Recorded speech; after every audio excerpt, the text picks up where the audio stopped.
வணக்கம் அன்பான மக்களே. நேற்று நான் வெளியில் போயிருந்தப்ப பார்த்த ஒரு விஷயம்.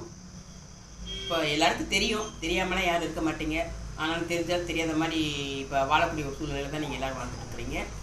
எனக்கு பார்த்ததுல ஒரு மனசு ரொம்ப கஷ்டமாக இருந்துச்சு. அதனால் அதை உங்கள்கிட்ட பகிர்ந்துக்குருவோமேன்னு சொல்ல வந்தேன். ஒரு ஸ்கூல் படிக்கிற ஸ்கூல் முடிஞ்சு ஒரு சாயந்தரம் ஒரு 4 மணி இருக்கும். குழந்தைங்க பஸ் ஏறதுக்காக நின்றுட்டு இருந்துச்சுங்க. 7, 8 இப்படி தான் படிக்குங்க அந்த பசங்க. பூரா முன்னாடி இவ்வளோ பெரிய பேக்கு தொங்கிட்டு இருக்குது. அது நம்மளால் கூட தூக்க முடியாது. அதுக்கு தோளில் போட்டு நின்றுட்டு இருக்குதுங்க. பஸ்ஸு ஃப்ரீ பஸ்ஸு வருது.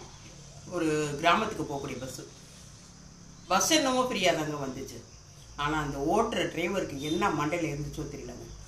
வண்டியை ஒரு 5 நிமிஷம்னாலும் ஓடணுமுங்க. அப்படி ஓடி போனாக்க அங்கே போய் தான் வந்து பஸ்ஸை நிப்பாட்டி போட்டுருக்காங்க. இங்கேருந்து அந்த பேக்கை தோளில் போட்டுட்டு குழந்தைங்க ஓடுதுங்க. சட்ட சட்ட சட்ட சட்ட சட்ட சட்டன்னு ஓடுதுங்க. அவன் போட்டுக்கிட்டே போய் ரொம்ப தூரம் போய் நிப்பாட்டி வச்சுட்டாங்க. பாதி பிள்ளைங்க ஓடி போய் ஏறிடுச்சுங்க வண்டியில். பாதி பிள்ளைங்க ஓடலை, ஓடிட்டு இருக்குதுங்க. பஸ் எடுத்துகிட்டு போயிட்டாங்க. இது எவ்வளோ ஒரு கஷ்டமான ஒரு விஷயம். யாரை நீ என்ன முதுகில் ஏற்றிட்டு போக போறியா? அந்த டிரைவராக இருக்கவங்களுக்கு கேட்குறேன், இந்த கவர்மெண்ட் பஸ் ஓட்டுறவங்களுக்கு நான் கேட்குறேன், உங்கள் முதுகில் நீங்கள் ஏற்றிட்டு போகிறீங்களா பிள்ளைங்களை?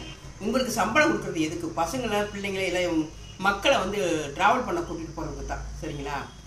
குழந்தைங்க அது உங்கள் வீட்டு பிள்ளையாக தான். நீங்கள் ஒரு செகண்ட் யோசிங்க. உங்கள் பிள்ளை அந்த மாதிரி ஓடி வருது, நீங்கள் யோசிங்க. அந்த டிரைவர் கண்டக்டர் கொஞ்சம் கூட இறக்கம் இல்லாமல் அவ்வளோ தூரத்தில் கொண்டு போய் நிப்பாட்டிட்டு பாதி பசங்களை ஏற்றி ஒரு 2 பிள்ளைங்களும் தட தடன்னு ஓடி கீழே விழுந்துருச்சுங்க. அப்படியே ஓடி போய் அப்படி பாதி பிள்ளை ஏற்றி பாதி பிள்ளைய போட்டு போயிட்டாங்க. பஸ்ஸு திருப்பி கொஞ்சம் காலியாக தாங்க போயிட்டுருக்கு. என்னங்க மனிதனை என்னங்க இப்படி செத்து போய் கிடக்குது?